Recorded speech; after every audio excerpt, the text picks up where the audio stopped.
Everyone told her to forgive him. Her friends, her family, even her therapist. They said forgiveness was the only way to heal. But no one told her how to forgive herself. For years, she carried the weight of someone else's mistakes as if they were her own. Every night she asked, was it my fault he stopped loving me? Was I too quiet? To emotional? Too much. She tried everything, the dinners, the apologies, the pretending. But every time she looked at him, she saw a stranger. And every time she looked in the mirror, she saw someone she didn't recognize. They had been married 21 years. She thought she knew him, but the truth was, she barely knew herself. One evening, when the house was too quiet and her heart too heavy, she made a decision that changed everything. This isn't a story about forgiving someone else. It's about the moment a woman finally decides to forgive herself. It started on a Wednesday evening. No fight. No shouting. Just silence, the kind that screams louder than words. She walked into the living room, holding 2 cups of tea. He was sitting there, scrolling on his phone, laughing quietly at something she wasn't a part of anymore. She placed his cup on the table and waited for him to look up, to smile, to say something. But he didn't. In that moment, she realized, love doesn't always end with a fight. Sometimes it just fades quietly, like light slipping out of a room. That night, she couldn't sleep. His phone buzzed again and again. And even though she'd promised herself she wouldn't look, curiosity can be a cruel kind of courage. She unlocked his phone, hands trembling, heart racing, breath stuck in her throat. There it was. Message after message. Words that used to belong to her, now sent to someone else. She read them all. Every lie. Every little asterisk, good night, love. Asterisk. And with each one, something inside her broke. Not like glass, but like paper burning slow. By morning, she wasn't angry. Not yet. Just empty. Because sometimes the truth doesn't hurt immediately. It drains you piece by piece, until there's nothing left to feel. The next morning, she cooked breakfast like always. Eggs, toast, black coffee, just the way he liked it. But this time, her hands didn't move with love. They moved out of habit. He walked into the kitchen, kissed her forehead, and said, "Morning, sweetheart," as if nothing had changed. And she smiled back, as if she hadn't just watched her whole world collapse overnight. That's the thing about women like her. We don't explode right away. We don't scream or break things. We learn to hold the pain, like a secret under the tongue. She went through her day pretending, answering calls, folding laundry, laughing at jokes she didn't hear. On the outside, calm. On the inside, chaos. That night, when the house was asleep, she sat on the bathroom floor. The tiles were cold. The light was harsh. But it was the only place she could finally cry, the kind of cry that doesn't make a sound. She didn't cry because she lost him. She cried because she lost herself trying to keep him. When you love someone so deeply, you build your world around them. And when they break it, you don't just lose a person, you lose your reflection. But that night, between the sobs and silence, she made herself a quiet promise. She didn't know how or when, but she would rise again. It took her weeks to understand that healing wasn't about forgetting him. It was about remembering herself. Pause, Softbreed. She had spent so long carrying guilt that didn't belong to her. Evea broken promise, evea cold silence. She took it personally, like she had failed to be enough. Music softens lichtly, introspektive Tone. But one morning, as she poured her coffee, she looked out the window and whispered to herself, I forgive you. Not to him, but to the woman she used to be. Pause, piano notes slow down. She forgave the woman who stayed too long. The woman who believed love meant sacrifice. The woman who silenced her pain just to keep peace. Short emotional silence, then voice softens. Forgiveness, she realized, isn't something you give to others. It's submitting you return to yourself. Like a key you forgot you had. Music swells, brighter tone begins to build. She started writing again. Reading again. Smiling, not because she was over it, but because she was learning to live through it. Short pause, calm Tone. People noticed the change. Some said she looked happier. Some said she looked stronger. But the truth was simpler. She finally looked like herself. Music groß slightly stronger, sense of resolution forming. Her heart still ached sometimes. Healing isn't perfect, and peace doesn't come easy. But now, when she looked in the mirror, she saw someone who survived, and chose to love herself anyway. She began to find beauty in the small things again. Morning sunlight on her kitchen wall. The sound of rain against the window. The comfort of a book that didn't ask her to be anyone but herself. For years, her life had revolved around someone else's needs. But now, every day felt like an act of quiet rebellion.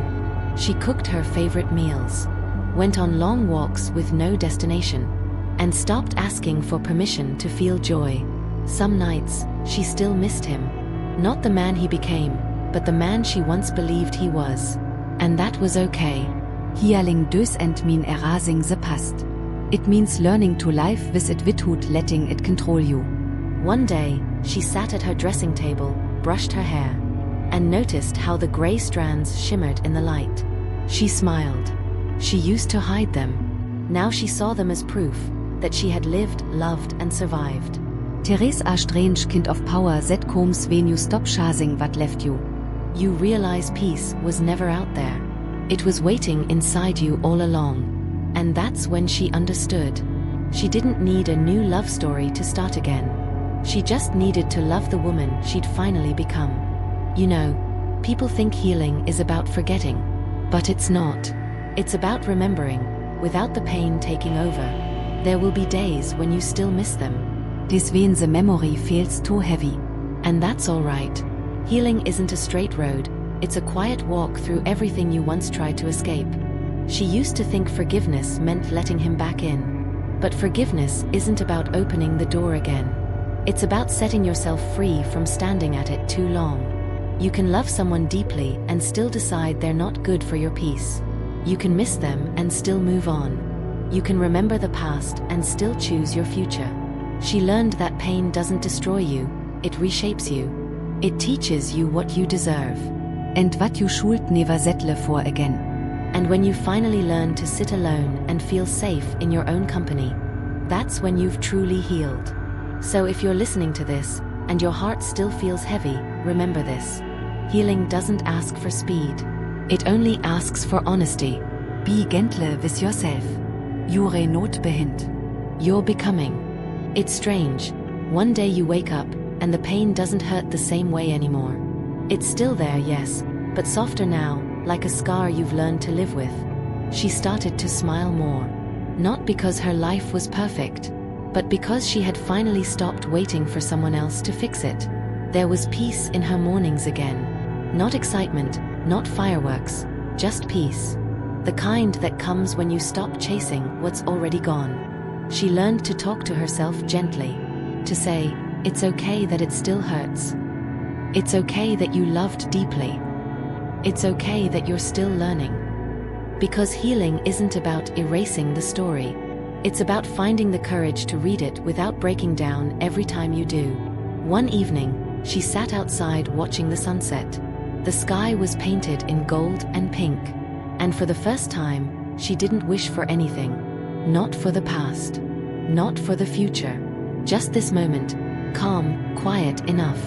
And that's when she realized she wasn't just healing anymore. She was free. If you've ever been broken like she was, know this, you're not weak. You're human. There's nothing shameful about loving deeply. Nothing foolish about giving your heart to someone who didn't know how to hold it. What matters now isn't how they left. It's how you choose to stay with yourself. Forgiveness isn't forgetting what they did. It's remembering what you deserve, and refusing to carry their mistakes any longer. Every tear you cried watered something inside you. Every lonely night grew roots beneath your feet. Every heartbreak taught you something about your strength. That quiet, unshakable strength that only comes from surviving. You are not behind. You are not broken. You are becoming exactly who you were meant to be. So take a deep breath. Let the past rest where it belongs. Look at your hands, they've held pain. but they still hold possibility. And the next time someone asks if you've forgiven him, smile softly and say, "No, I forgave myself instead." Life has a way of breaking us, quietly, without warning. But it also has a way of rebuilding us, slowly, beautifully, when we least expect it. She didn't know healing would look like this. Soft mornings, quiet evenings, no grand moment of revenge or closure. Just peace. Peace in cooking for one. Peace in walking alone. Peace in realizing that love, real love, begins the moment you stop begging for it. So if nicht your heart feels heavy, if you're tired of pretending you're fine, listen closely. You will smile again. You will trust again. And one day, you'll look back on this pain and realize it wasn't the end of your story. It was the beginning of you. And when that day comes, when you can breathe without breaking, when you can laugh without losing yourself, I hope you sit by the window, just like she did, and whisper to yourself, "I made it." Because you will. You always Donnerstag. This was Voice of Auntie Layla. Thank you for listening, my dear. Take care of your heart, it's been through enough. Before you go, take a breath with me. Inhale peace. Exhale the past. Again, slowly. Inhale hope. Exhale everything that no longer belongs to you. You've carried so much, haven't you? Pain no one saw. Tears that dried before anyone noticed. But look at you, still here. Still breathing. Still becoming. Sometimes healing isn't loud. It's quiet moments like this, where you let the silence hold you, instead of the memories. You don't have to rush to be okay. You don't have to prove that you've moved on. All you need to do right now is rest. Rest in the truth that you survived what tried to break you. Rest in the peace you're learning to create for yourself. And as you sit here, listening to these words, know that you are not alone. Somewhere out there, another heart is healing too. Right beside yours, in spirit. Dear younger me, I know you're still somewhere inside, the woman who believed love would never hurt this much. I remember how you stayed up at night, replaying every word, every fight, wondering what you did wrong. You blamed yourself for someone else's lies. You thought if you loved harder, they would love you back the same way. You tried to fix what you never broke. But it was never your job to carry both hearts. I wish I could hug you, tell you that one day you'll stop apologizing for existing. That you'll learn peace doesn't come from being chosen. It comes from choosing yourself. You will lose people, yes. But you will never lose yourself again. You'll walk into rooms without fear. You'll laugh again, not because life is perfect, but because you no longer need it to be. Dear younger me, thank you for surviving long enough for me to become this version of us. I promise to protect you now, to never let anyone dim your light again. Rest now, little one. You've earned it. The woman you became is finally safe. Morning came quietly that day. The same sun. But somehow it felt different. The air was lighter, her steps softer. For the first time in years, she didn't wake up thinking of him. She woke up thinking of herself. She bret her tea, sat by the window where the light touched her face. And smiled, a small quiet smile that said, "I'm still here." Stern. There was no revenge, no apology, no grand moment of closure. Just peace, the kind that doesn't need an audience. She looked outside, saw children playing.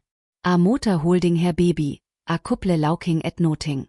And for the first time, she didn't feel left out. She felt free. Healing doesn't mean forgetting. It means forgiving yourself. For all the times you stayed too long.